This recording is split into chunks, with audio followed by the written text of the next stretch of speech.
आप सभी का स्वागत है अपने YouTube channel GS lamp education में। तो अभी आप लोग को जैसे पता है कि ये हमारा जो टेस्ट सीरीज नंबर 10 है, जिसका हम लोग ये पार्ट नंबर 5 है। 4 तक हमने अभी तक अपलोड कर दिया, जिसमें हमने क्या किया है, पहला तो करंट अफेयर। उसमें अब मैंने क्या किया, हर एक करंट अफेयर के वहाँ पे जिसमें पीआईबी से रिलेटेड या द हिंदू से रिलेटेड जो भी इंपॉर्टेंट न्यूज है वो वहाँ पे हम अपडेट देते हैं। और दूसरा चीज़ क्या है, उसमें आपने देखा हो कि टेस्ट सीरीज वो कंटिन्यूसली चल रहा है, जिसमें आपको 10 से 15 क्वेश्चन जो फुल ऑन एक्सप्लेनेशन के साथ चलता है। फुल ऑन एक्सप्लेनेशन, ये नहीं कि सिर्फ क्वेश्चन पढ़े और आंसर बता दिए, ऐसा नहीं। तो जो अभी आप लोग देख रहे हो और आप लोग का प्यार उस पर दिख रहा है मुझे भी, और ये देख के मुझे बहुत ही अच्छा लग रहा है। दूसरी चीज़, अभी क्या ना, थोड़ी तबीयत ज़्यादा ही खराब है, बट ये जो टेस्ट सीरीज वो चलता रहेगा, उसमें कोई भी प्रॉब्लम नहीं आएगी। ये मत सोचना कि ये रुकेगा, ये चलता रहेगा। जो भी वीक में जैसे 2 से 3 वीडियो चलते अपलोड होते वो होते ही रहेंगे। अभी थोड़ा तबीयत ज़्यादा खराब है, इसलिए मैं थोड़ा कहना हो सकता है 1 दिन डिले हो या 2 दिन डिले हो, लेकिन ये सीरीज चलता रहेगा। तो आज इसमें क्या ना, क्वेश्चन में जो टोटल क्वेश्चन चलेगा, उसके साथ दूसरा क्या ना, करंट अफेयर। आज एक करंट अफेयर है क्या, माल न्यूट्रिशन से रिलेटेड पूरा करंट अफेयर है। तो हम लोग क्या ना आगे की ओर बढ़ते हैं, ठीक है। तो हमारे पास जो अभी पहला क्वेश्चन है वो अभी हम लोग आगे की ओर देखते हैं। क्वेश्चन का जो सीरीज वो चलता रहेगा, क्वेश्चन कभी भी रुकेगा नहीं, ठीक है ना। अभी तक आपने देखा आगे जो चल रहा था, अब हम लोग क्वेश्चन नंबर 29 पे चलते हैं। क्वेश्चन नंबर 29 में किस चीज़ से रिलेटेड बोल रहा है ये समझो पहले। क्वेश्चन नंबर 29 बोला कि से बायोटिक इंटरेक्शन, ठीक है। और बायोटिक इंटरेक्शन से रिलेटेड इसने कुछ पॉइंट आउट दिए अपने पास। उस पॉइंट आउट को अपने क्या है ना सॉर्ट आउट करना। Sort out in the sense क्या मतलब है, क्या बोला जा रहा है, वो सारा चीज़ हमको यहाँ पे देखना है। तो देखो, बायोटिक इंटरेक्शन से सबसे पहले हम लोग पढ़ते हैं क्या दिया हुआ, कुछ स्टेटमेंट दिया हुआ है यहाँ पे। बोला कि a large tree shaded a small plant, reiterating the growth of the small plant is an example of the communalism, ठीक है ना, communalism, ठीक है। दूसरा, relationship between the two species inhabited the same species and the uses the same resource but they has no effect on each other is called mutation. Third बोला कि cow dung provide the food and the shelter to the dung beetle whereas the beetles have no effect on the cow is an example of mutualism, ठीक है। देखो, 3 यहाँ पे इसने words दिए। पहला है कम्युनलिज्म, दूसरा है कि म्यूटलिज्म, और तीसरा है मेंटलिज्म, ठीक है। तीनों एग्जाम्पल के बाद आपसे बोला क्या जा रहा है कि कौन सा यहाँ स्टेटमेंट सही है। क्वेश्चन पढ़ो, बोल रहा है कौन सा स्टेटमेंट यहाँ पे सही है, सही है या सही नहीं है, ये आपको देखना था। यहाँ पे क्या बोला, कौन सा स्टेटमेंट गलत है, विच इज नॉट करेक्ट, तो कौन सा यहाँ पे सही नहीं है, ठीक है। तो सबसे पहले हम लोग चलते हैं क्या, पहला तो क्या हो गया, पहला बोला जाए कम्युनलिज्म, ठीक है ना। तो देखो यहाँ पे बोला कि a large tree shaded a small plant regarding the growth of the small plant is an example of communalism। तो ये आपको पता है, ये एग्जाम्पल किसका है, एमिलिज्म का, ठीक है ना। अभी मैं इसको यहाँ पे लिख देता हूँ क्या, AMENSALISM, ठीक है। तो ये है एमिलिज्म। तो इसका मतलब समझना एक चीज, यहाँ पे ये बोल रहा है कि ये एग्जाम्पल है एमिलिज्म। इसका मतलब क्या है, जैसे ऑर्गेनिज्म है, ठीक है, डिफरेंट डिफरेंट स्पेसीज का ऑर्गेनिज्म है। तो यहाँ पे ये बोला जा रहा है कि जो बड़ा वाला, जो अगर मान लो 2 है, ये बड़ा वाला पेड़ है और उसके नीचे एक छोटा वाला पेड़ है, तो ये क्या हो गया, एक तरीके से क्या है ना, इसके बिहाफ से क्या है ना, ये भी थोड़ा क्या हो रहा है, एक तरह ग्रोथ कर पा रहा है, ठीक है। तो इसी को हम लोग एमिलिज्म कहते हैं यहाँ पे, ठीक है। तो पहला स्टेटमेंट यहाँ पे वैसे ही गलत हो गया। दूसरा बोला क्या, म्यूचुअलिज्म।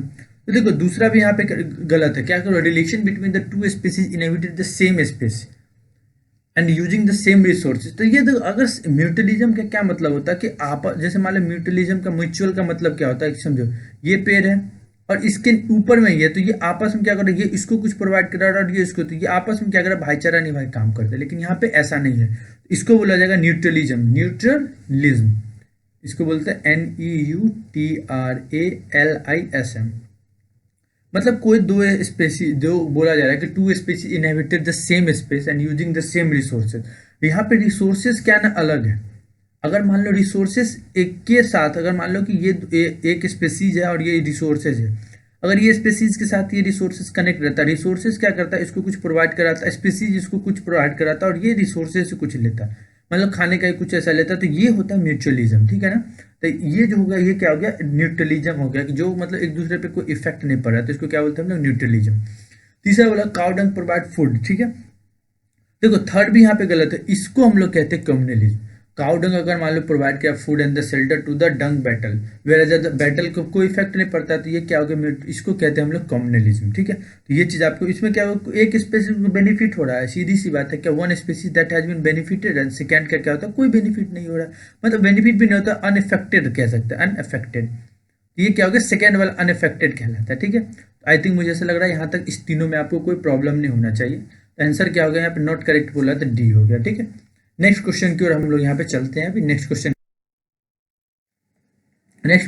है रामसर साइड से रिलेटेड। 1 मिनट में क्या है ना, माइक इधर उधर हो रहा है, इसीलिए प्रॉब्लम हो रहा है, इसलिए मैं 1 मिनट बीच बीच में बोलता हूँ, जो माइक थोड़ा मैं एडजस्ट कर सकूँ। ठीक है, तो नेक्स्ट अभी हम लोग चलते हैं क्या, रामसर साइड। तो रामसर साइड से रिलेटेड अगर कुछ भी आपको पढ़ना हो, तो मैं एक चीज़ आपको बहुत अच्छा बेनिफिट ये दूंगा कि आप क्या करना, मेरा जो टॉपिक का जो वो चल रहा है उसमें जाके एक बार देखना, आपको सारा का सारा चीज़ वहाँ पे क्लियर, मैंने एक एक चीज़ क्वेश्चन क्लियर किया हुआ, नया जो अभी एड ऑन हुआ उसको ही मैंने वहाँ पे क्लियर किया हुआ था।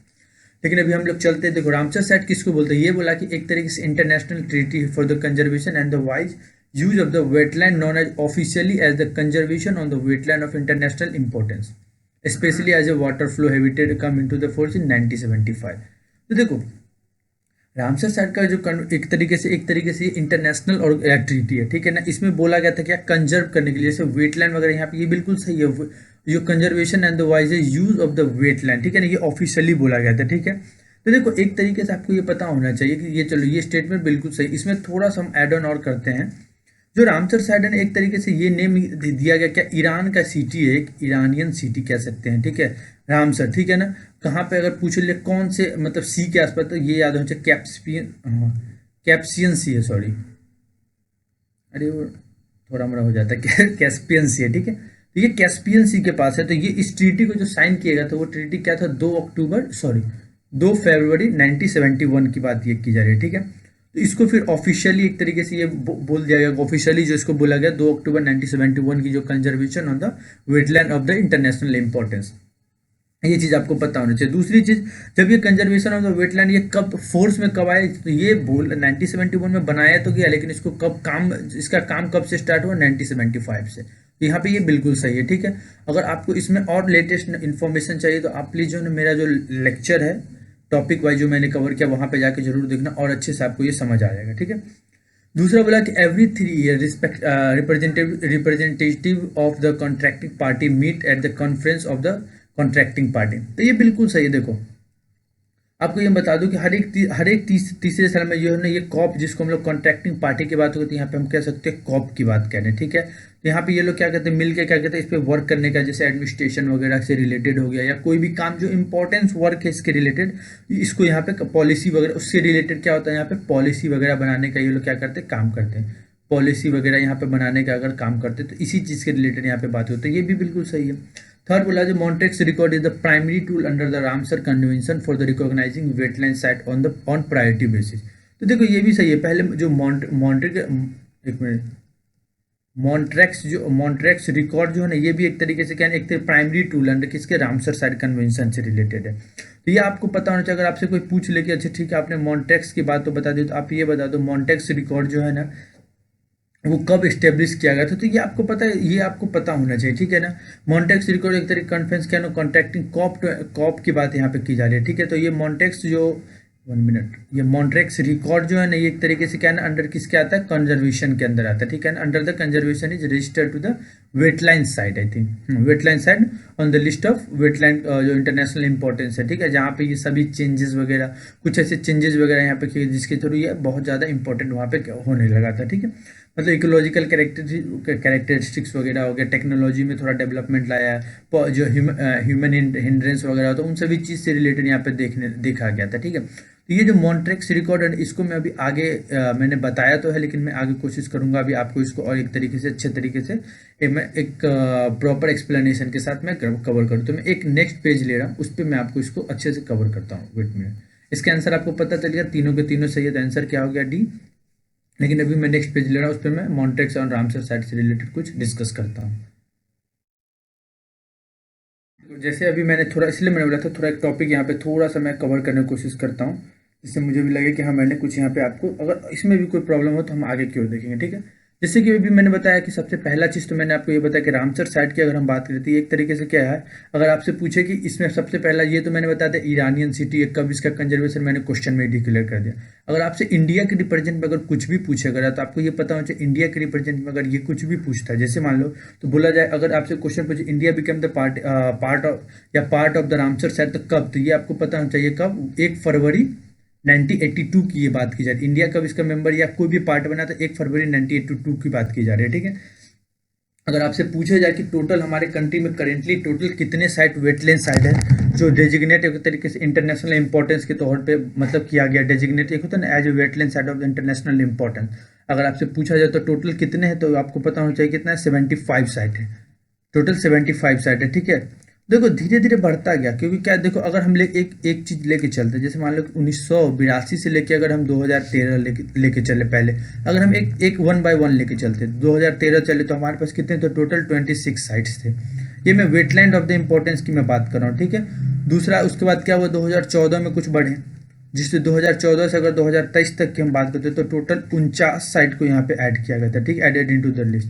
और इसमें भी आपको ये पता होना चाहिए कि अगर 2022 की हम बात करें तो 2022 में सिर्फ और सिर्फ 28 जो मतलब एक तरीके से क्या है ना 28 साइट को हम लोगों ने क्या डिक्लेयर किया है, रामसर साइट, ठीक है। रामसर साइट हम लोगों ने 28 साइट को यहाँ पे डिक्लेयर किया है। अगर आपसे इसमें भी पूछे कि अच्छा भारत में सबसे ज़्यादा रामसर साइट कहाँ पे होता है तो ये पता होना चाहिए सबसे ज़्यादा कहाँ, तमिलनाडु में है। उसके बाद अगर पूछे तो कहाँ पे है, उत्तर प्रदेश में। तमिलनाडु में टोटल पूछा जाए कितने तो 14 हैं, और उत्तर प्रदेश में अगर पूछा जाए तो ये 10 है। देखो ये कुछ मैं इंडिया के रिप्रेजेंट में बोल रहा हूँ। अभी मैंने ऊपर तो आपको ये सारा चीज़ बता ही दिया कि जो टोटल मतलब क्या क्या इंपॉर्टेंस और कैसे ये बनाया गया था। अगर इंडिया के रिप्रेजेंट में अगर पूछा जाए वेटलैंड साइट का इंपॉर्टेंस या कितना टोटल वेटलैंड साइट है तो ये मैं यहाँ पे आपको बताने की कोशिश कर रहा हूँ, ठीक है। और आगे की अगर इसमें हम मॉन्ट्रियल रिकॉर्ड अगर आपको ये अच्छे से और समझना हो तो मैंने आपको ये चीज़ मैंने अपने मतलब अगर आप जाओगे तो मेरे जो एक तरीके से क्या कह सकते हैं जो मेरा टॉपिक है उसमें मैंने रामसर साइट को बेसिक से लेके पूरा एडवांस तक मैंने एक एक चीज़ क्लियर किया। अगर आपको लगे तो आप प्लीज़ उस चीज़ को भी यहाँ पे ऐड ऑन कर सकते हो। 1 मिनट में चेक करता हूँ, अगर वो मुझे मिल गया तो मैं इसी लेक्चर में ही उसको ऐड ऑन कर दूंगा, ठीक है। तो आप प्लीज़ उसको भी वहाँ पर फॉलो अप कर लेना, ठीक है। वरना मैं कमेंट सेक्शन में उसका वो डिस्क्रिप्शन में मैं वीडियो डाल दूँ, वो लिंक डाल दूंगा, प्लीज़ एक बार जाकर उसको गो थ्रू हो जाना। यहाँ पे बोला जाए फिर से रामसर साइट के रिगार्डिंग ही क्वेश्चन है, ठीक है। तो देखो रामसर साइट के रिगार्डिंग इसलिए बहुत ज़्यादा इंपॉर्टेंट होता है, इसलिए मैंने कहा था कि एक एक करके सब कुछ अच्छे से यहाँ पे क्लियर करने की कोशिश करेंगे। देखो तो अब फिर से वही उसी चीज़ से रिलेटेड है, तो अब हम लोग फिर से क्या है एक ही क्वेश्चन को फिर से देखते हैं। अब यहाँ पे इसमें लेकिन क्या है ना थोड़ा सा डिफरेंस क्या है, अभी मैंने पीछे क्या है इंपॉर्टेंस बताया क्या क्या, लेकिन यहाँ पे क्या डिफरेंस होगा, यहाँ पे उसने आइडेंटिफाई करने के लिए दिया। मतलब हमारे पास क्या ना कुछ यहाँ पे जगह के नाम दे दिया और आपसे पूछा जाएगा क्या ये इंपॉर्टेंस है, क्या ये कहाँ पे मतलब एक तरीके से है, ठीक है। तो बोला जा रहा है कि कारिकिली बर्ड जो बर्ड सेंचुरी है वो बोला जा रहा है along with Vedanthangal bird sanctuary they has been identified as one of the most important birds area of Kerala. आपसे पूछा जा रहा है ये दो चीज़ें, दो जगह का नाम है, पूछा जा रहा है क्या ये केरला की बात बोला। फिर बोला कि साक्ष्य सागर लेक एक ह्यूमन मेड रिजर्व है, ठीक है, कहाँ पे, ऑन मैन्यार रिवर। और ये पूछा जाती ये कहाँ पे, they are lie as the edge of the forest of the Madhav national park in Madhya Pradesh. आपसे पहले तो ये पता होता है माधव नेशनल पार्क कहाँ पे, अभी मैं सब कुछ बताऊंगा, ठीक है। चलो पहले इस दो को हम लोग देख लेते हैं। तो जो कारिकिली बर्ड सेंचुरी जो अलॉन्ग विद दो बोला जा रहा है वेदांथंगल बर्ड सेंचुरी, तो ये आइडेंटिफाई करने की जो बात की जा रही है तो आपको ये पता होना चाहिए कि जो कारिकिली जो बर्ड सेंचुरी है अलॉन्ग विद वेदांथंगल बर्ड सेंचुरी, ये दोनों के दोनों देहात कहाँ पे है, एक तरीके से यहाँ पे पहली बात तो ये पता होना चाहिए तमिलनाडु है यहाँ पे, ठीक है। तमिलनाडु की यहाँ बात की जा रही है, ठीक है। तो यहाँ पे देखो सेवरल, आपको मैंने अभी बताया पीछे जो सेवरल जो भी चीज़ जैसे मान लो बहुत ऐसे सेंचुरी वगैरह जो है ना जो बहुत ऐसे सेंचुरी वगैरह कह सकते हो जिसको ना एक तरीके से प्रोटेक्ट किया गया था रामसर साइट किसमें 2022 में, मैंने आपको बताया। यहाँ पे ये जो कारिकिली जो सेंचुरी है वो भी प्रोटेक्टेड एरिया में लोकेट किया गया था, ठीक है। तो ये कहाँ पे है, तमिलनाडु में, ये आपको पता होना चाहिए पहली चीज। देखो सबसे बड़ी चीज क्या ना आपको बस ये पता होना चाहिए कहाँ पे है। अब देखो माधव नेशनल पार्क आपसे पूछा जा रहा है ये कहाँ पे, माधव नेशनल पार्क अगर आपसे पूछा जाए तो आपको पता होना चाहिए कि जो सख्य सागर जो लेक है ये मध्य प्रदेश में, बिल्कुल सही है। तो यहाँ पे जो सख्य सागर लेक है ये मध्य प्रदेश में, तो आपको ये माधव नेशनल पार्क आपसे पूछा भी जा सकता है कहाँ पे है। तो 1 मिनट, 1 मिनट अगर आपसे कोई पूछ ले तो ये क्या होगा, यहाँ पे जो माधव नेशनल पार्क की अगर हम बात करते तो ये भी कहाँ पे, ये मध्य प्रदेश में, तो ये बिल्कुल सही है। तो ये और ये सख्य सागर सही में ये ह्यूमन मेड रिसोर्सेस है, ठीक है, तो ये आपको पता होना चाहिए। तो आपसे मेन इसमें दो चीज़ पूछ लिया जाएगा, क्या कि माधव नेशनल पार्क कहाँ पे है, तो ये पता होना चाहिए कहाँ पे, मध्य प्रदेश में। दूसरा सख्य सागर लेक क्या है, आर्टिफिशियल है या नेचुरल है, ये आपको पता होना चाहिए। तो दूसरा यहाँ पे क्या हो गया, बिल्कुल सही है यहाँ पे। तीसरा अगर हम चलते, पाले वेटलैंड जो fall under the Indo Burma biodiversity hotspot and the major component of the Pallel wild life sanctuary which is located in Manipur. अब देखो यहाँ पे मणिपुर की बात बोल दी, ठीक है। अब हम लोग पाले वेटलैंड की अगर हम बात करें तो वो मिजोरम में, ठीक है, ना कि मणिपुर में। अगर 1 मिनट, ये सब चीज़ पेपर में पूछता है इसलिए मैंने बोला ये कहाँ पे, मिजोरम। पाले वेटलैंड कहाँ पे हो गया, पाले वेटलैंड फॉल करता है मिजोरम में, ठीक है। तो ये जो पाले एक तरीके से अगर आपसे पूछा जाए तो ये क्या है ना, होम रेंज जैसे बर्ड्स वगैरह से रिलेटेड हो गया, या मतलब एक तरीके से रेप्टाइल्स वगैरह हो गया, एनिमल्स वगैरह होगा, उन सभी चीज़ से रिलेटेड यहाँ पे बात किया जा रहा है। तो पाले अगर वेटलैंड की अगर बात करें कहाँ पे है, तो ये मिजोरम में, और ये बिल्कुल सही under the Indo Burma biodiversity की यहाँ पे बात की जा रही है, ठीक है। तो ये भी आपको पता होना चाहिए। ये जो एक तरीके से इसमें थोड़ा सा और मैं बता दूं, ये जो वेटलैंड है ना, अगर ये वेटलैंड की हम बात करते हैं, एक तरीके से क्या है ना, मेजर सोर्स वेटलैंड है फ्रेश वाटर का, ठीक है। फ्रेश वाटर कैसे दो, फ्रेश वाटर एंड फिश, किसके लिए, फिश एंड फ्रेश वाटर किसके लिए, विलेजर्स वगैरह के लिए यहाँ पे बताया जाता है। इसीलिए ये बोला गया कि यहाँ जो एक तरीके से क्या है ना, और दूसरा चीज ये क्या है ना, मेजर सोर्स भी इरिगेशन के लिए, क्योंकि यहाँ पे राइस कल्टीवेशन बहुत ज़्यादा होता है। राइस कल्टीवेशन की अगर हम बात करें तो ये इन लोग के लिए वेट राइट कल्टीवेशन की यहाँ पे हम बात करते हैं, तो यहाँ पे इन लोग के लिए ये जो मतलब पाली वेटलैंड ने बहुत ज़्यादा इंपॉर्टेंस होता है इरीगेशन पर्पज़ के लिए भी, ठीक है। तो देखो पहला वैसे गलत हो, आपसे आपसे करेक्ट पूछा जा रहा है, कहाँ गया भाई, हाँ देखो पहला वैसे गलत हो गया और दूसरा तीसरा वैसे गलत, बच गया दूसरा आंसर, क्या हो गया बी। बस आपको ये समझ आना है कि क्या यहाँ पे बोला जा रहा है और क्या है, ठीक है। नेक्स्ट क्वेश्चन यहाँ पे बोला जा रहा है क्या, in which of the following way desert plant and animal are adapted to survive in the hot and the dry climate condition. देखो अगर आपसे कोई पूछा जाए कि hot and the dry condition की यहाँ पे बात की जाए तो देखो एनिमल्स, इसमें कुछ स्टेटमेंट दिया है किसके लिए, एनिमल्स एंड प्लांट के लिए यहाँ पे बात किया जा रहा है। देखो एनिमल्स एंड प्लांट की अगर हम यहाँ पे बात करते हैं, यहाँ पे तो सबसे पहला animals are usually fast running, they have the short legs and the no क्या शॉर्ट्स लेग, नहीं यार शॉर्ट लेग हो ही नहीं सकता है, चलो ठीक है हम देखते हैं। और ये जो नॉक्चरल जो है, nocturnal and they conserve the water by the extracting concentrated urine, ठीक है। तो ये कहाँ के, ये डेजर्ट की यहाँ पे बात की जा रही है, ठीक है। डेजर्ट जैसे ऊंट वगैरह होता है, तो देखो सबसे पहली बात तो ये साइकोलॉजिकल एंड उसका जो बिहेवियर होता है वो अडेप्ट करता है डेजर्ट कंडीशन। मान लो ये फास्ट रनिंग तो बिल्कुल सही होता है, animals they are the usually fast running, ठीक है। They are nocturnal in the habit to avoid the sun, nocturnal इसलिए क्योंकि देखो नॉक्युलेचर का मतलब क्या होता है ना, ये मतलब जो सन का जो एक तरीके से क्या होता है ना, सन का हीट जो होता है ना वो डे टाइम में उसको अवॉइड करने के लिए होता है, ठीक है।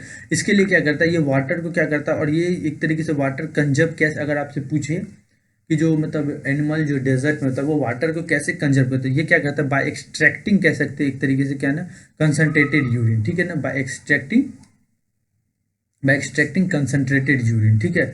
और वही एनिमल्स एंड बर्ड एक तरीके से, अब यहाँ पे देखो लॉन्ग शॉर्ट नहीं होता, यहाँ पे क्या होता है, जैसे ऊंट का एग्जांपल आप देख लो, कॉमन सेंस की बात है, ऊंट का क्या होता है, लॉन्ग वे होता है, लॉन्ग जो लेग होता है ना,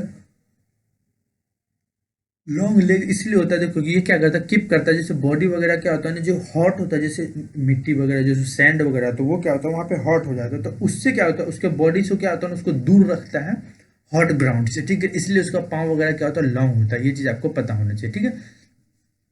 तो ये पहला क्या हो गया, सिर्फ और सिर्फ यहाँ पे हॉट शॉर्ट लेग की वजह से वहाँ पे क्या हो गया, ये गलत हो गया। अब आपको मतलब समझ तो आ गया ना कि क्या होता है। दूसरा, प्लांट कंजर्व करता है water by having a root system and this is well develop and spreaded over the large area.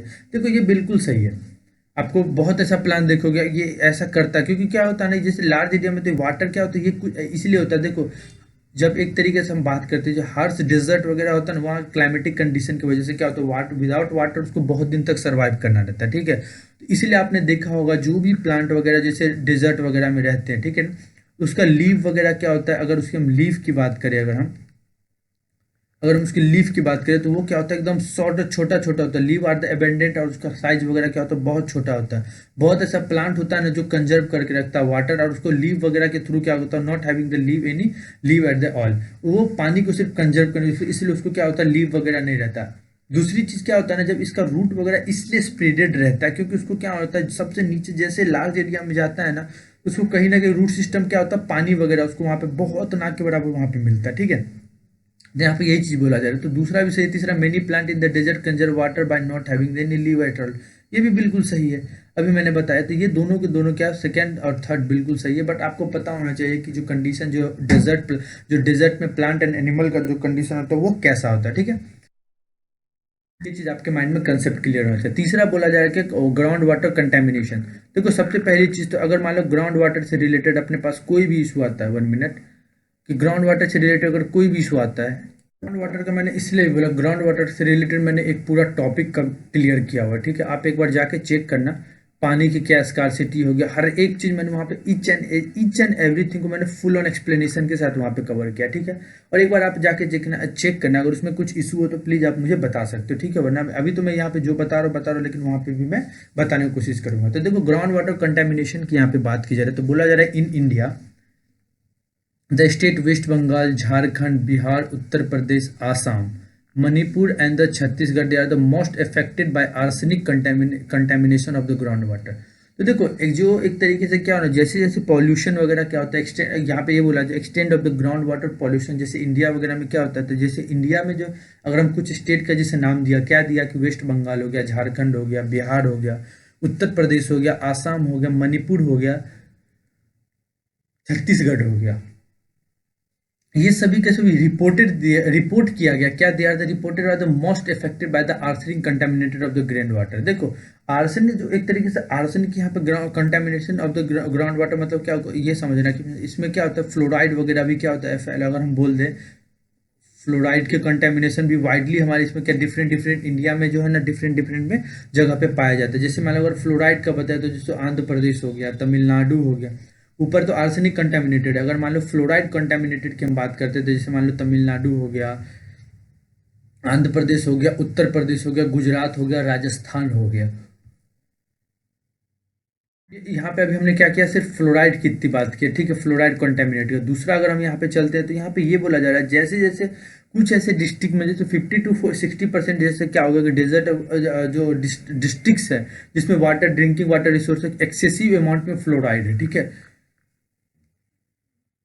ये भी अपने भारत में क्या है, एक प्रॉब्लम कर दे, पानी तो है लेकिन क्या है, उसमें बहुत अलग अलग केमिकल्स वगैरह में आ जाते हैं। बोला ये जा रहा है कि 16 ऐसे स्टेट है जहाँ पे ये रिपोर्ट किया गया है। मैं आपको ये सारा चीज मैं इसलिए बता रहा हूँ कि ये मैंने पूरा क्लियर किया हुआ एक तरीके से। देखो टॉपिक एक बार देखो, तो दूसरा क्या हो गया, 16 ऐसे स्टेट बोला गया, 16 स्टेट को क्या रिपोर्ट किया गया, क्या यूरेनियम, ठीक है ना, यूरेनियम कंटेमिनेटेड ग्राउंड वाटर। और अगर मान लो एक लास्ट अगर नाइट्रेट की हम बात करते हैं, नाइट्रेट कंसनट्रेटेड की अगर हम बात करते हैं, इन the ground water they have founded in the all hydrological formation, ठीक है ना। तो यहाँ पे देखो कुछ ऐसे कंटेमिनेटेड है जो कि क्या है ना प्रॉब्लम क्रिएट कर रहे हैं। तो यहाँ पे यही चीज बताया जा रहा था, ये बिल्कुल पहला तो सही है। और दूसरा तीसरा देखते थे, दूसरा बोला जाए high nitratic concentrated in the ground water in India has found in almost all hydrological formation, अभी मैंने बताया बिल्कुल यहाँ पे सही है। तो सेकंड भी सही है। तीसरा बोला central pollution board control board have prescribe the limit for the contamination in the ground water. पहली बात तो यह क्या सेंट्रल पॉल्यूशन कंट्रोल बोर्ड नहीं है। यहाँ पे अगर बात करें तो ये सेंट्रल पॉल्यूशन कंट्रोल बोर्ड की बात है, यहाँ पे किसकी बात होगी, ब्यूरो ऑफ, यहाँ पे बात कर रहा है bureau of Indian standard.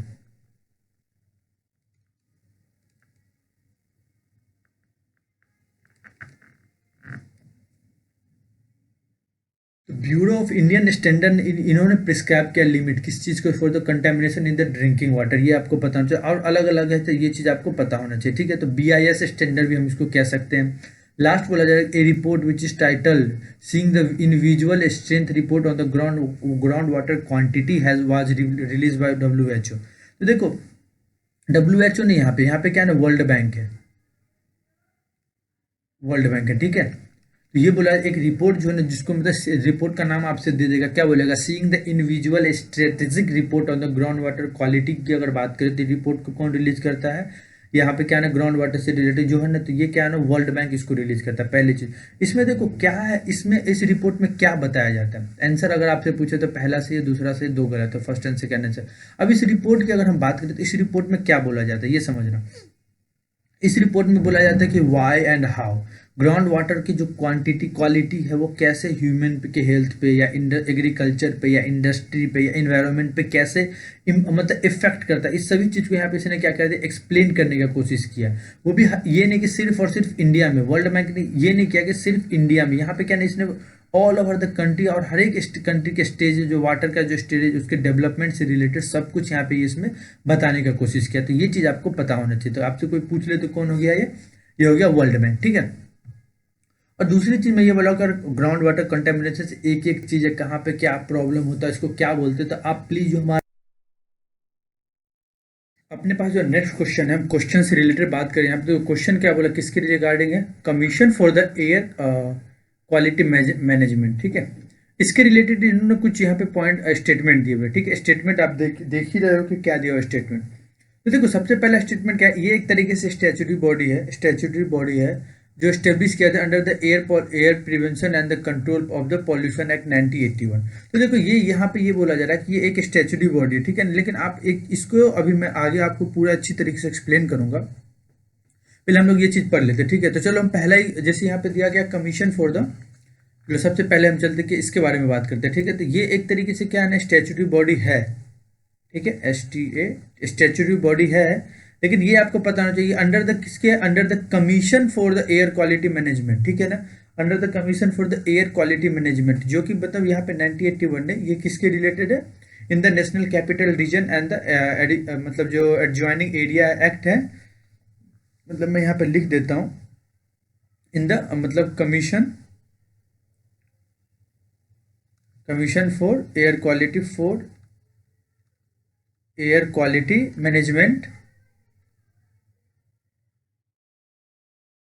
in the national capital region and the adjoining area act 2021, ठीक है। तो ये बोला जा रहा है कि पहली बार जो स्टेब्लिश किया था थ्रू ऑर्डिनेंस के थ्रू, ठीक है ना। तो आपके माइंड में एक क्वेश्चन आना चाहिए, ऑर्डिनेंस देखो दो पास होता है, एक पास होता है ऑर्डिनेंस किसके थ्रू, एक होता है प्रेसिडेंट के थ्रू और दूसरा किसके साथ होता है, गवर्नर के थ्रू। तो देखो प्रेसिडेंट का मैं आपको बता दूं तो अंडर आर्टिकल 1, 2, 3 के तहत होता है, और गवर्नर का आपको बताना अंदर कौन से आर्टिकल के तहत ये ऑर्डिनेंस पास होता है, ठीक है। तो आपको मैं ये कोशिश यही करूंगा कि एक एक चीज़ यहाँ पे एक्सप्लेन करने की कोशिश करूंगा, ठीक है। अगर इसमें भी कुछ इशू हो तो मुझे जहाँ तक नॉलेज में पूरा अच्छे से तरीके से यहाँ पे समझाने की कोशिश करूंगा, ठीक है। तो देखो पहला तो यहाँ पे वैसे ही गलत हो गया। दूसरा बोला कि it conducted research and the development through the networking and the technical institution. तो देखो इसका फंक्शन ही है, जो फंक्शन जैसे commission for the air quality management का फंक्शन ही है कि ये एक्शन जैसे मान लो मॉनिटर करने का काम है, ठीक है ना। क्या अगर इसकी बात करें तो हम क्या बोलेंगे, जैसे मॉनिटर करना क्या कि जो एयर क्वालिटी हो गया, या उसके बाद अगर देखिएगा उसका क्या मतलब एक तरीके से इम्पैक्ट पड़ सकता है, तो उसके रिगार्डिंग क्या करेगा, ये प्लानिंग बनाने की कोशिश करेगा।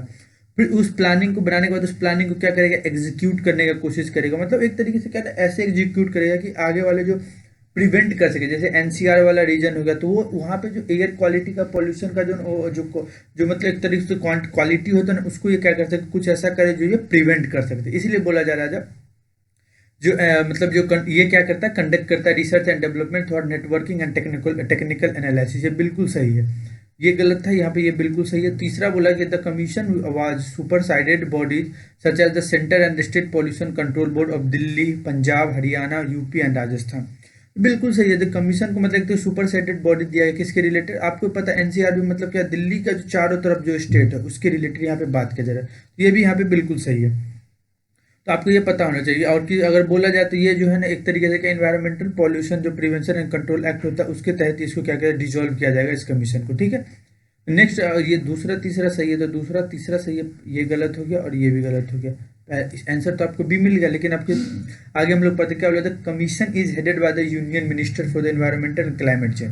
तो आपको ये पता होना चाहिए जो मतलब commission for the air quality management act का जो है ये एक तरीके से क्या ना, ये हेड किया, अगर इसके बारे में बात किया जाए तो ये हेडेड जो किया जाता है ना, 1 minute, headed by the chairman, एक तरीके से जो चेयर, जो हेडेड या चेयर्ड बाय कह सकते हैं, मतलब जो बाय द गवर्नमेंट ऑफिशियल ही होता है कोई, ठीक है ना। ऑफिशियल को ऑफिसर जो होता है गवर्नमेंट, जैसे मतलब कोई हायर पोस्ट का, जैसे अगर हम बोलते हैं सेक्रेटरीट पोस्ट का होता है, ठीक है। यहाँ पे मिनिस्ट्री नहीं आती, यहाँ पे क्या सेक्रेटरीट पोस्ट या चीफ CS जिसको बोलते हैं हम लोग, क्या चीफ सेक्रेटरी, यहाँ पे यही चीज बोला जा रहा है, ठीक है। तो यहाँ पे एक गलत है। अगर आपसे अब थोड़ा सा इसमें और एक दो चीज और पूछ ले, आंसर तो आपको पता चलेगा। अब इसमें अगर ये पूछ ले, जो जैसे चेयर पर्सन जैसे बनता है, तो बोला जाए chair person this would have at least, मतलब बोला जा रहा है कि किस फील्ड में, जो मतलब एनवायरनमेंट के फील्ड में, या मतलब एक तरीके से जो एयर रिलेटेड जो भी एक फील्ड हो ना, उसके रिलेटेड बोला कम से कम 15 साल का उसको क्या एक्सपीरियंस होना, एटलीस्ट 15 ईयर ऑफ एक्सपीरियंस होना चाहिए, ठीक है। तो वो क्या कर सकता है, जो चेयरमैनशिप को, मतलब वो पोस्ट को क्या कर सकता है, होल्ड कर सकता है, किसके लिए, फॉर 3 ईयर। ये आपको माइंड में याद होना चाहिए। यहाँ पे थोड़ा सा मैं क्या ना थोड़ा लिखने का कोई, फॉर द 3 ईयर बताना बहुत चीज़ है, लेकिन क्या ना नहीं, यहाँ पे जगह नहीं मिल पाता, ठीक है। बट मैं आपको यहाँ पे बोल रहा हूँ, इसलिए मैं इतना धीरे धीरे बोल रहा हूँ जिससे आपको क्वेश्चन क्लियर समझ आए।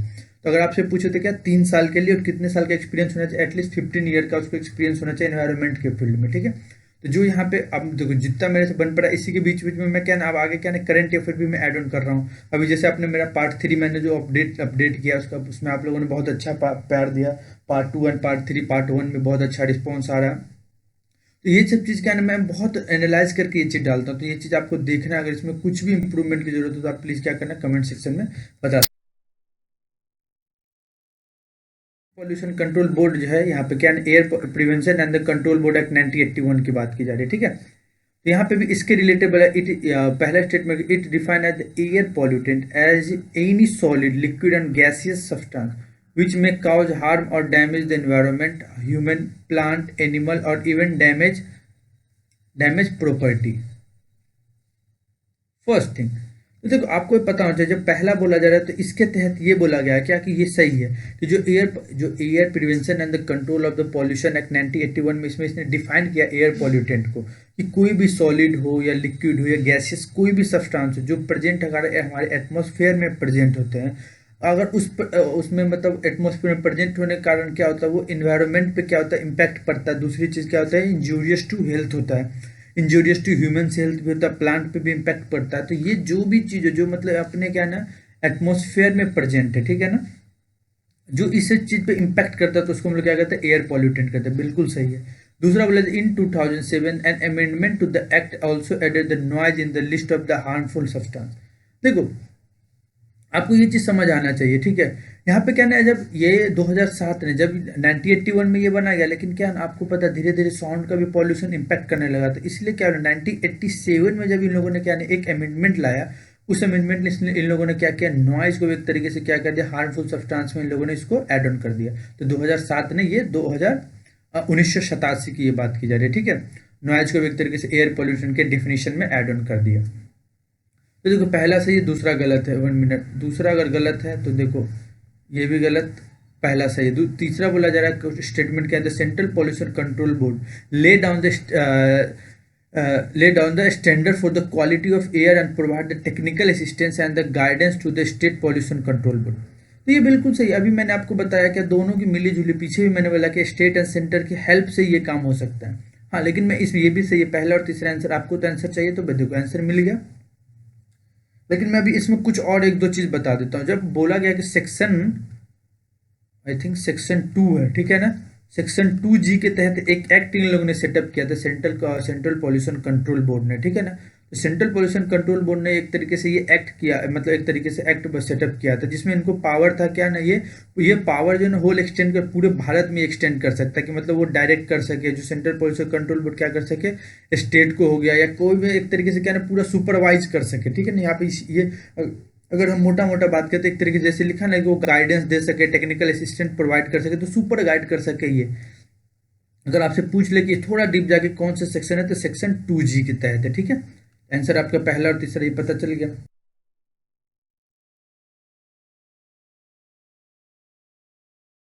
समझ आना चाहिए क्या मैं बताने का कोशिश कर रहा हूँ, ठीक है। मैं भी देखो, मैं भी बहुत मतलब इस तरीके से रिसर्च करता हूँ, तब जाके मैं ये चीज़ बता पाता हूँ। ऐसा भी तो नहीं है कि मैं पूरा एक्सपर्ट हूँ। अरे मैं भी मतलब बोला जाए तो मैं भी तुम लोग की उम्र के आसपास ही हूँ, ठीक है, इतना समझ लो। देखो नेक्स्ट है, अब हम लोग नेक्स्ट पॉइंट पे चलते हैं, किस चीज़ के, रिन्यूएबल एनर्जी के तहत, ठीक है। देखो रिन्यूएबल एनर्जी के तहत अभी मैंने जैसे यहाँ पे रिन्यूएबल एनर्जी है ना, तो मैं कोशिश ये करूंगा कि अभी इसके बाद जो टॉपिक है ना, जैसे रिन्यूएबल एनर्जी इसके साथ मैं क्या करूंगा, आपको एक पूरा का पूरा थोड़ा सा इसमें टॉपिक में ऐड ऑन करने का कोशिश करूंगा। ठीक है, एनर्जी से रिलेटेड इसलिए बोला कि ये बहुत ज़्यादा इंपॉर्टेंट है और बहुत ज़्यादा न्यूज में आज के समय में चल रहा है। आपको पता है कि अपने भारत में भी क्या है, गीगावाट्स वगैरह से रिलेटेड 2030 या 2025 के तहत कुछ लोगों ने क्या कि एक तरीके से एक मतलब वो रखा है कि मैं इतना हमको एनर्जी को क्या करना है, स्टोर करना है। ठीक है, तो अब यहाँ पे बोला जा रहा है कि रिन्यूएबल एनर्जी सर्टिफिकेट की यहाँ पे बात की जा रही है। ठीक है, तो बोला जा रहा है renewable energy certificate is market based instrument where the owner of the renewable energy certificate can legally claim to have purchased renewable energy। तो देखो इसमें जो पहला बोला, तो ये अगर आपसे पूछ रहे थे, देखो under the ministry of power and the power redesign, मतलब एक तरीके से ये कह सकते हैं मिनिस्ट्री ऑफ द पावर के थ्रू इन लोगों ने क्या किया, उन्होंने क्या किया, इसको रीडिजाइन किया कि इसको रिन्यूएबल एनर्जी सर्टिफिकेट को। ठीक है, इन्होंने ये एक तरीके से बूस्टअप करने का कोशिश क्या किया है कि मतलब ये बोला गया कि जैसे हम ग्रीन एनर्जी से रिलेटेड इन लोगों ने क्या इसको बूस्टअप किया करने का कोशिश किया। ठीक है, तो ये अगर आपसे पूछे कि भारत में कब आया था, आपको पता है जो 2010 में ये भारत में इंट्रोड्यूस किया गया था। ठीक है, तो यहाँ पे यही बोला जा रहा है जो रिन्यूएबल एनर्जी सर्टिफिकेट एक तरीके से मार्केट बेस्ड इंस्ट्रूमेंट है। ठीक है ना, ये आपके पास ये कि जो ऑनर है ना उसके पास लीगल राइट, जैसे लाइसेंस टाइप का होता है ना, लीगल राइट उसको मिल जाएगा कि वो क्या करेगा, आपको परचेज कर सकता है, क्लेम कर सकता है जो रिन्यूएबल एनर्जी से रिलेटेड। ठीक है, तो यहाँ पे देखो एक चीज समझना, ये तो बिल्कुल सही, लेकिन इसमें थोड़ा सा और मैं एक दो पॉइंट ऐड करने को, ये एक तरीके से दो कैटेगरी में डिवाइड किया गया था। ठीक है, अगर पूछे आपसे टू कैटेगरी मतलब पूछा जाए तो दो कैटेगरी होता है रिन्यूएबल एनर्जी सर्टिफिकेट का। जैसे मतलब एक तरीके से सोलर रिन्यूएबल एनर्जी सर्टिफिकेट, जिसमें क्या होता है आपको लीगली एक तरीके से क्या एलिजिबल होता है क्या जनरेट करने के लिए electricity on the basis of solar as a renewable energy. ठीक है, दूसरा यहाँ पे क्या होता है, पहला हो गया सोलर, दूसरा होगा नन सोलर। ठीक है, दूसरा क्या होगा, नन सोलर। नन सोलर, देखो नन सोलर की यहाँ पे बात की जा रही है कि ये वही है कि ये भी एलिजिबल है, लेकिन क्या है, अदर देन सोलर एनर्जी। ठीक है, अगर हम मोटे मोटे वर्ड्स में बोले तो अदर देन सोलर एनर्जी। ठीक है, तो पहला यहाँ पे सही है। दूसरा बोला कि one renewable energy certificate is treated as equivalent to the 100 mega मतलब एक तरीके से क्या है 100 मेगावाट। ठीक है, तो यहाँ पे ये एक तरीके से 100 नहीं है, जहाँ तक मुझे पता, और ये मैं भी 100% कन्फर्म हूँ कि 100 नहीं है, वो वहाँ पे 1 मेगावाट। ठीक है, वन रिन्यूएबल एनर्जी जो सर्टिफिकेट है treated as equivalent to the 1 megawatt. ठीक है ना, यहाँ पे ये है कि बेनिफिट हो सके, मतलब वो 1 मेगा आवर्स कह सकते हो, सीधी सी बात है, 1 mega hours, sorry 1 mega hours. ठीक है, तीसरा यहाँ पे बोला जा रहा है, दूसरा वैसे गलत, तीसरा the distribution company open access consumer capacity power plant are not eligible for purchasing the renewable energy certificate. तो यहाँ पे ये भी गलत है, सीधी सी बात है, अगर मान लो रिन्यूएबल एनर्जी सर्टिफिकेट को एक तरीके से क्या ना हम लोग ट्रेड की तरह, they are just like the trade, किसमें, पावर एक्सचेंज में। तो यहाँ पे ये चीज यही बोला जा रहा है कि जो डिस्ट्रीब्यूशन वगैरह की हम यहाँ बात करते हैं, यहाँ पे ये बोला डिस्ट्रीब्यूशन कंपनी के पास जो है जी मतलब ओपन एक्सेस कंज्यूमर है, तो वो जो एक तरह कैपेटिविटी और जो पावर प्लांट है वो एलिजिबल होगा, यहाँ पे they are eligible to purchase the renewable energy certificate. ठीक है, तो यहाँ पे यही बोल रहा है इसका, लेकिन यही जो है ना प्राइस वगैरह, मान लो अगर फ्लोर या प्राइस वगैरह की अगर हम बात करते हैं, तो वो एक तरीके से क्या ना डिटरमाइन करेगा सेंट्रल इलेक्ट्रिकल रेगुलेटिंग कमीशन। ठीक है ना, टाइम टू टाइम ये वेरी करता रहेगा, ये चीज़ आपको पता है कि कैसे लोड वगैरह पे क्या डिपेंड करता है, ये सारा का सारा चीज़ वो वेरी करता रहेगा। तो दूसरा और तीसरा गलत आंसर क्या हो गया, ए। तो ये चीज़ आपको क्या नहीं, थोड़ा नया नया चीज़ है, तो ये आपको पता होना चाहिए। अभी आपने देखा ऊपर मैंने टोटल, अभी आपको क्या ना टोटल कम से कम 8 क्वेश्चन मैंने ऊपर कवर किया, वो भी फुल ऑन एक्सप्लेनेशन के साथ, जो कि एक एक चीज मैंने जो मतलब उसका जो बैकग्राउंड से रिलेटेड या क्या इंपॉर्टेंट है सब कुछ मैंने कवर किया। अब हम लोग चलते हैं करंट अफेयर के ऊपर। मैंने आपको शुरू में ही बताया था आज का करंट अफेयर क्या, माल न्यूट्रिशन। देखो सबसे पहले आपको ये पता है जो व्हाट डू मीन में माल न्यूट्रिशन। ठीक है, या जो भी एक इंपॉर्टेंट जो चीज़ होता है वो आपको यहाँ पे क्रिस्टल क्लियर समझ आना चाहिए। नहीं समझ आएगा तो मैं अभी कोशिश करूंगा आपको एक एक चीज़ यहाँ पे क्रिस्टल क्लियर, मतलब जैसे मैं आपको ये बताऊँ कि व्हाट डू मीन में माल न्यूट्रिशन, दूसरा क्या कितने टाइप के माल न्यूट्रिशन होते हैं, या क्या क्या इसका इम्पैक्ट पड़ता है, क्या क्या कॉज है, क्या क्या इसके सिम्टम्स हैं, क्या क्या इसका ट्रीटमेंट होना चाहिए, सारा की चीज़ मैं यहाँ पे कोशिश करूंगा। कुछ यहाँ पे एक रिपोर्ट्स भी मैं क्लियर करूंगा जो वर्ल्ड मतलब WHO के थ्रू वो रिपोर्ट्स यहाँ पे क्लियर किया जाता है, और what do mean by WHO में सब कुछ यहाँ पे क्लियर क्रिस्टल क्लियर करने का पूरी तरीके से कोशिश करूंगा, और मैं आशा करूंगा कि आप लोग को ये अच्छा लगे। ठीक है, देखो सबसे पहले आपको पता what do mean by mall nutrition. तो देखो हम अगर लोकल लैंग्वेज में अगर हम बात करें तो क्या होता है, डिफिशियंसी होता है, मतलब जो जैसे क्या होता है इंसान में बहुत ऐसी चीज़ों की क्या होती है, कमजोरी हो जाती है। जैसे मान लो कि हम क्या कह सकते हैं, न्यूट्रिशन का इंटेक की डिफिशियंसी होती है, खाने का इम्बैलेंस होता है, मतलब जो हमारे पास एसेंशियल न्यूट्रिशन हमें मिलना चाहिए था वो नहीं मिल पाता, जिसकी वजह से क्या होता है हमारी बॉडी क्या होता है एक समय के बाद क्या होता है अपना वीकनेस, क्योंकि क्या है ना आपको भी पता है कि हर एक इंसान को एक प्रॉपर न्यूट्रिशन, आप देखते हो जिम वगैरह में देखते हो क्या बोलता है कि आपको इतना कार्बोहाइड्रेट्स या इतना ये चीज़ आपको लेना पड़ेगा, क्योंकि पता है अगर आप वर्कआउट करोगे या आप कोई भी काम करोगे तो आपको क्या ना प्रॉपर डाइट्स की जरूरत पड़ेगी। तो यहाँ पे हम अगर लोकल लैंग्वेज कहें तो कोई भी इंसान को एक प्रॉपर डाइट नहीं मिल पाता, या प्रॉपर क्या होता है न्यूट्रिशन नहीं मिल पाता। अगर वो प्रॉपर न्यूट्रिशन नहीं मिलने की वजह से क्या होता है वो एक तरीके से माल न्यूट्रिशन का शिकार होता है, ठीक है, मतलब lack of the proper nutrition, या जो एसेंशियल इम्बैलेंस होता है, जो एसेंशियल न्यूट्रिशन चाहे उसमें इम्बैलेंस होता है। तो ये क्या होता है एक तरीके से बर्डन एक तरीके से हो जाता है। तो आपको मैं एक चीज बता दूं, जो माल न्यूट्रिशन हम लोग कंसिस्ट जो भी एक तरीके से मतलब कंसिस्ट करते दो तरीके से, एक क्या होता है अंडर न्यूट्रिशन, दूसरा क्या होता है ओवर न्यूट्रिशन, ठीक है ना, और जिसमें हम लोग ओबेसिटी भी कह सकते हैं, ठीक है। ये तीन टाइप का, ये अंडर न्यूट्रिशन हो गया, ओवर न्यूट्रिशन हो गया, ओबेसिटी हो गया। तो देखो आपको ये चीज समझ आना चाहिए, एक तरीके से क्या ना हम ये कह सकते हैं नॉन कम्युनिकेबल डिजीज में ये आता है। आपको नहीं समझ आता तो मुझे बताना, मैं हर एक चीज धीरे धीरे क्वेश्चन के लिए यहाँ पे कंप्लीट करने की कोशिश कर रहा हूँ, ठीक है। तो ये जो एक तरीके से माल न्यूट्रिशन की हम बात करते हैं, ये एक तरीके से नॉन कम्युनिकेबल डिजीज में आता है। मैं इसलिए ये चीज बता रहा हूँ क्योंकि अगर आप नहीं प्रॉपर कोई भी चीज लोगे तो एक समय के बाद क्या होगा, ये आपके लिए एक बीमारी का ये घर ले लेगा, ठीक है। तो देखो इसी बेसिस पे क्या किया गया था, जो माल न्यूट्रिशन है उस हम लोगों ने दो पार्ट में डिवाइड किया था। देखो ये हम लोग अभी डिफरेंट टाइप ऑफ, ये बताने से पहले मैं थोड़ा सा एक यहाँ पे क्वेश्चन क्लियर कर दूं दो चीज। तो माल न्यूट्रिशन जो होता है ना, एक क्या होता है, एक होता है सेवियर सेवियर एक्यूट माल न्यूट्रिशन, ठीक है। दूसरा होता है यहाँ पे क्या, मॉडरेट एक्यूट माल न्यूट्रिशन, ठीक है। देखो मॉडरेट एक्यूट माल न्यूट्रिशन, समझना इस चीज को पहले, एक्यूट माल न्यूट्रिशन। देखो दो चीज होता है, तो आपको एक चीज बता दो, सेवियर एक्यूट माल न्यूट्रिशन जो वर्ल्ड हेल्थ ऑर्गेनाइजेशन ने एक तरीके से इसको क्या बोला कि जो सेवियर एक्यूट माल न्यूट्रिशन वो क्या है, बहुत ही वेट, मतलब एक तरीके से क्या होता है जो वेट होता है मतलब बहुत ही लो होता है। हम ये कहते हैं कि low weight as compare to your for the height, ठीक है। तो यहाँ पे देखो ये जिसको हम लोग वेस्टिंग के रूप में कहते हैं, अब यहाँ पे हम बताने वाला था सब कुछ लेकिन मैं बता देता हूँ, इसको क्या होता है सेवियर एक्यूट माल न्यूट्रिशन बोलते हैं, ठीक है। जिसको हम लोग ये भी कह सकते हैं कि मतलब एक मतलब शरीर से पूरा दुबला पतला सा, मतलब क्या ना हाइट है लेकिन क्या ना खाने खाने पीने की वजह से या कोई प्रॉब्लम ऐसा हो जिसकी वजह से उसमें लैक ऑफ, ये कह सकते हैं हम एक तरीके से क्या लैक ऑफ प्रोटीन की यहाँ पे बात कर सकते हैं, लैक ऑफ प्रोटीन, ये हम सीधा बोल सकते हैं। इसको भी एक तरीके से क्या जो बोला गया, ये भी एक माल न्यूट्रिशन है, इसको हम लोग क्या कहते हैं सेवियर एक्यूट माल न्यूट्रिशन। और इसी को अगर हम लोकल वर्ड्स में बोले तो क्या बोले, हम वेस्टिंग बोलते हैं, जिसमें क्या है ना हाइट तो है बट वेट नहीं है, पतला दुबला, जैसे बोलते हैं ना कि यार कितना पतला दुबला, इसको हवा में फेंक देंगे तो उड़ जाएगा। तो ये यही चीज यहाँ पे बताने की कोशिश की जा रही है। तो ये क्या ना WHO के थ्रू इसको क्या रिकमेंडेड किया। दूसरी चीज बोला गया कि WHO के थ्रू जो मतलब मॉडरेट एक्यूट मालन्यूट्रिशन का क्या मतलब होगा, जो वेट फॉर हाइट, ठीक है ना, जितना वेट है अगर कोई इंसान का अगर एक मतलब बोला जा रहा है कि जितना वेट है उस जितना हाइट है उस अनुसार से उसका वेट होना चाहिए। इसलिए बोला जाता है ना आप लोग अपना क्या BMI हमेशा चेक करते रहना चाहिए, अगर या तो BMI अगर ज्यादा हो गया तो ओबेसिटी का आप शिकार हो सकते हो, ठीक है। तो ये सारा का सारा चीज आपको समझ आना चाहिए। तो यहाँ पे देखो ये दो टाइप के एक तरीके से क्या होता है, सेवियर एक्यूट बोल दो या मतलब माल न्यूट्रिशन की जो बात कर रहा मैं यहाँ पे बताया हूँ, ठीक है। दो टाइप के होते हैं सेवियर एंड मॉडरेट। अब ये देखो डिफरेंट अब देखो different type of under nutrition एक तरीके से क्या होता है ये समझना। तो देखो नॉर्मल तो आपको पता है, नॉर्मल क्या खाया पिया नॉर्मल हाइट होना चाहिए, नॉर्मल वेट के अनुसार नॉर्मल हाइट होना चाहिए। वेस्टिंग का मतलब मैंने अभी आपको बताया क्या ना एक तरीके से लैक ऑफ प्रॉपर प्रोटीन या न्यूट्रिशन बोल सकते हैं, जिसमें क्या होता है उसका हाइट रह जाता है लेकिन क्या होता है वेट बहुत कम रहता है।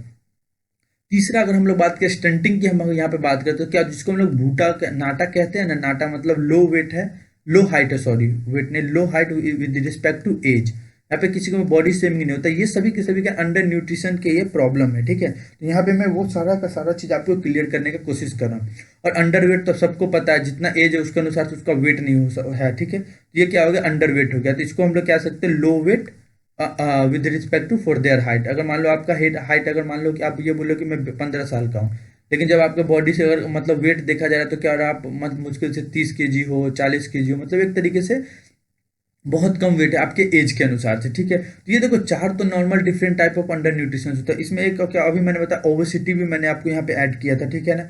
ओबेसिटी मैंने यहाँ पे आपको बताया, इसका मतलब क्या कि हाइट मतलब जो हाई मतलब एक तरीके से क्या ना वेट आपका बहुत ही ज्यादा एज कम्पेयर टू मतलब एक तरीके से आपके हाइट या बोल दो BMI। अभी मैंने आपको डिस्कस किया क्या ना एक तरीके से BMI की मैंने यहाँ पे बात की, ठीक है। तो ये आपको क्या है ना, ये बॉडी मास इंडेक्स के बारे में यहाँ पे बात की जाए। हर एक इंसान को अपना बॉडी मास इंडेक्स क्या है ना पता होना चाहिए, डीआर कितना होना चाहिए, 25 पॉइंट समथिंग या कुछ ऐसा। अगर उससे ज़्यादा है तो आपका क्या है ना, आप ओबेसिटी में आ जाते हो। फिर डबल बर्डन, आपको पता है ओवरवेट जिसको हम लोग कहते थे, ये भी एक तरीके से आपको याद रखना, डबल बर्डन।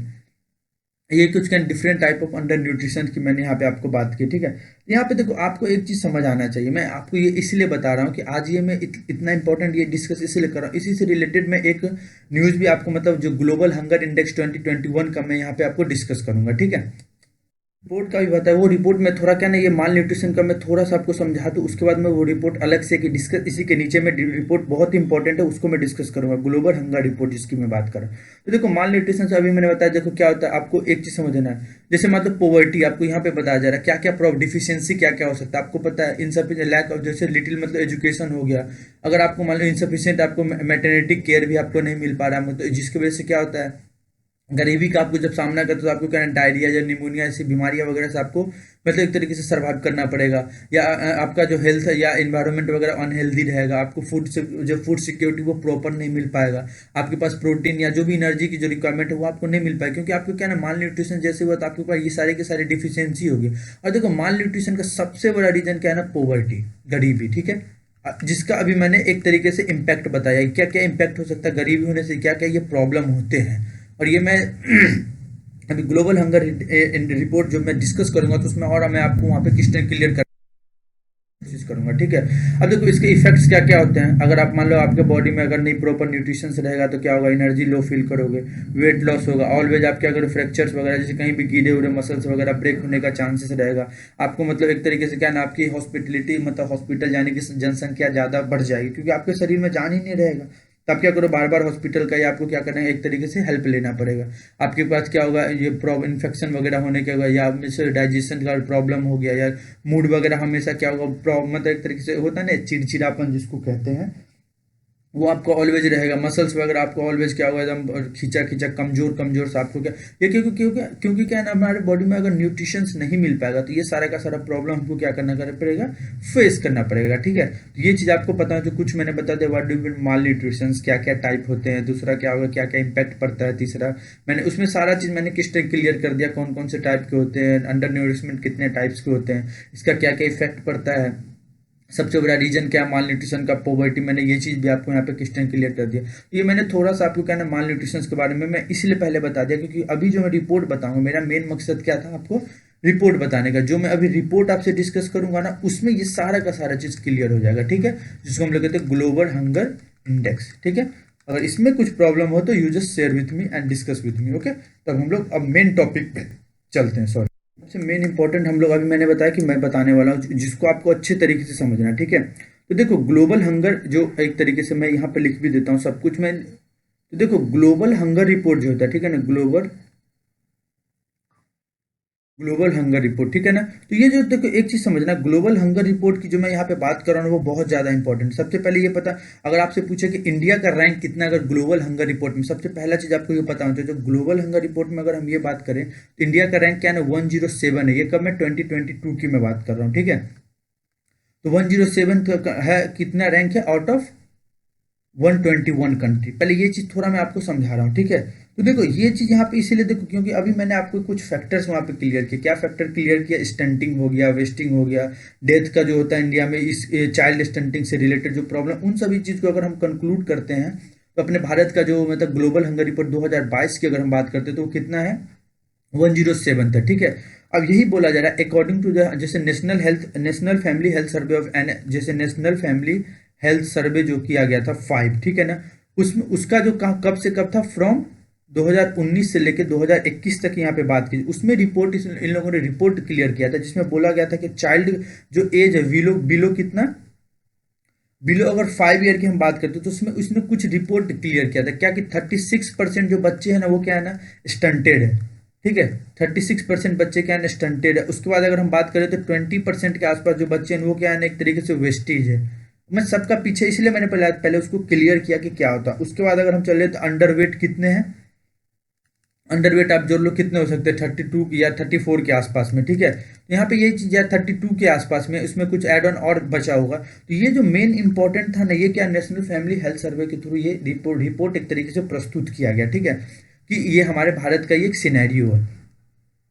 तो ये अगर हम ग्लोबल हंगर रिपोर्ट 2022 की मैंने अभी बात किया, जिसमें उसमें नेशनल फैमिली हेल्थ सर्वे भी आ गया। दूसरा अगर इसमें हम और ऐड ऑन करते तो ग्लोबल फैमिली हेल्थ सर्वे अगर मान लो 2021 की हम बात करते, ये दो चीज़ याद होना चाहिए। तो भारत का कितना था, 101 रैंक था। अगर यही 2020 का हम बात करते तो कितना था, 91 या 94 के आसपास, हाँ 94 था। 19 की हम बात करते तो क्या ना 102 था। एंड 18 की हम बात करते तो कितना था, 103। देखो सबसे दुखद बात यहाँ पे क्या है ना कि पाकिस्तान जो हमारे भारत का जो मतलब एक तरीके से पड़ोसी मुल्क है, जहाँ पे खाने के वांदे हैं, वहाँ का ग्लोबल हंगर रिपोर्ट कितना है, 92 है उसका। श्रीलंका का देख लो, अभी वहाँ पे क्राइसिस हुआ था, उसका 65 है ग्लोबल हंगर रिपोर्ट। अगर हम वहाँ पे चले नेपाल का देख ले तो नेपाल का 76 है, और बांग्लादेश का देखो 76। यहाँ पे जो हम लोग जिसको पूरी तरीके से एजुकेशन प्रोवाइड कराते हैं, हर एक चीज़ वहाँ पे क्वेश्चन क्लियर करने की कोशिश करते हैं।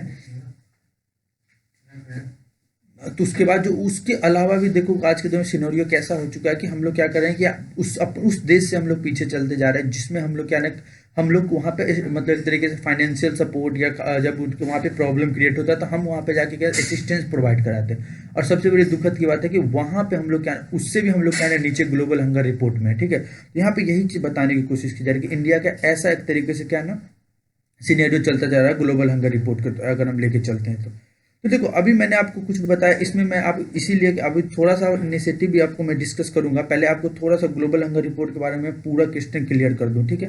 तो अब देखो थोड़ा जब ये प्रस्तुत किया गया, अगर मैं यहाँ पे आपको बता दूं 2021 में जब ये रिपोर्ट प्रस्तुत किया गया तो क्या बोले 74% इंडियन जो है ना वो क्या कहते हैं हेल्दी, बोला जा रहा है कि हेल्दी खाना ना प्रोवाइड मतलब खाने पाते, हेल्दी डाइट नहीं अफोर्ड कर पाते। 74% बच्चे की यहाँ पे बात की जा रही है। अब ये सोच के देखो, और ये कोई ऐसे वैसे नहीं, फूड एंड एग्रीकल्चर ऑर्गेनाइजेशन को अगर हम FAO की बात करते हैं, फूड एंड एग्रीकल्चर ऑर्गेनाइजेशन के थ्रू ये चीज़ बोला गया था, ठीक है। तो वो जैसे यूनाइटेड नेशन का जो ऑर्गेनाइजेशन है उन्होंने ये चीज़ बोला 74% जो इंडियन है वो एफोर्ड नहीं कर पाते, क्या एफोर्ड नहीं कर पाते, हेल्दी डाइट। ये 2021 की ये बात की जा रही है। अभी आपको मैंने फिगर बताया, पाकिस्तान का बताया, जो परसेंटेज वाइज में बताया, सारा का सारा मतलब वहाँ पे क्या कितना डिफिकल्टी है खाने से लेके, फिर भी उसका ranking as compare to India हमारा क्या है बहुत अच्छा है। फिर जैसे मतलब फूड एंड सिक्योरिटी, जैसे उसके बाद भारत ने क्या, गवर्नमेंट क्या धीरे धीरे अपना एक इनिशिएटिव भी यहाँ पे स्टार्ट करी है डाइट वगैरह से रिलेटेड। हमारे पास क्या इनिशिएटिव वगैरह भी बहुत ज़्यादा है, खाने से लेके या वेस्टिंग इसको कैसे कम करना है, या जैसे मतलब आपको ये मैं बता दूं कि देखो FAO अगर हम बात करें तो फूड एंड एग्रीकल्चर ऑर्गेनाइजेशन का रिपोर्ट में ये बोला गया था कि हमको क्या ये प्रोग्रेस, सॉरी जब ये रिपोर्ट लाया गया तो उसमें ये बोला गया था आपको प्रोग्रेस हमेशा दिखाना है, ठीक है ना। जैसे सस्टेनेबल डेवलपमेंट गोल की अगर हम बात करते हैं उसको भी हमको लेके चलना, क्योंकि उसमें भी आपको पता है कि सस्टेनेबल डेवलपमेंट गोल पहला ही दूसरा ये सब क्या बताता है, हेल्दी हंगरनेस हो गया, पॉवर्टी हो गया, थर्ड में आपका एजुकेशन की बात करें, या थर्ड में एजुकेशन, या फोर्थ में मान लो कि अगर हेल्थ की बात करें, ये सारा का सारा चीज़ आपको क्या नहीं यहाँ पे पूरा सस्टेनेबल डेवलपमेंट गोल में यहाँ पे बात किया जा रहा है, ठीक है। तो यहाँ पे यही चीज़ बोला जा रहा है कि अगर आप वो भी लेके चलो, फिर हेल्थ से रिलेटेड आप एक तरीके से क्या है ना ग्लोबल जो कहते हैं ना ग्लोबल न्यूट्रिशन टारगेट आपको बना के रखना चाहिए, जिससे क्या ना आपका वो खाना आपके लिए मतलब एक तरीके से क्या ना परफेक्शन, परफेक्शन मतलब समझ रहे हो ना, आपके लोगों को पूरे शरीर में सूट करे ये चीज़, ठीक है। इसीलिए जब ड्यूरिंग पेंडेमिक की अगर हम बात करते हैं, ठीक है, ड्यूरिंग पेंडेमिक क्या बोला गया था, हमको 5F के क्राइसिस पे बात करना है, ठीक है। 5F मतलब क्या क्या हो गया, फूड हो गया, फ्यूल हो गया, फ्यूल के बाद अगर हम चले तो फर्टिलाइजर हो गया, फर्टिलाइजर के बाद हम चले तो फाइनेंशियल हो गया, फाइनेंस जिसको कहते हैं, तीसरा क्या हो गया, फीड हो गया, ठीक है। तो बोला गया था कि प्रेगनेंसी या कोई भी ऐसा प्रॉब्लम हो या उस समय क्या क्राइसिस, उस समय बोला गया था ये 5 पे आपको क्या करना है, आपको पूरी तरीके से आपको सिक्योरिटी प्रोवाइड करना है। सिक्योरिटी मतलब आपको अच्छे से तरीके से यहाँ पे काम करना है।